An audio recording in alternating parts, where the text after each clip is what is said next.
বললে কি ঘুমিয়ে পড়ে গেল? কটা বাজে তুমি খাওয়া কটা বাজে? অনেক সময় 9টা বাজে। তো দেখো একবার ঘুমিয়ে আছি ডাকো নি আমার। বাবুটার খিদে পায়নি কটা বাজে বলছো? তেবে খেয়ে দেয় কেউ ফাটাই কখন যাবে। থেকে তুমি ঘুমাচ্ছ বলো তো? আরে ঘুমাচ্ছে ঠিক আছে, সেটা তো বলবে না, সেটা তো এইভাবে ডাকে দেবো এইভাবে।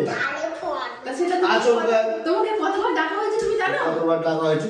তুই এটা নিয়ে করছিস কেন? বাবাকে ডাকিনি? কতবার ডেকেছি বলো? বাবা উঠেছে কি? বাবা বলেছো থরি নাকি আমাকে? কটা বাজে দেখো, খাওয়ার সময় হয়নি। আজকে শুয়ে পড়বো, খাবো তো এবার তো। আরে খাবো তো এবার। বা খেতে হবে না, শুয়ে পড়ো। না না না, চল চল। চলে আসো, চলো।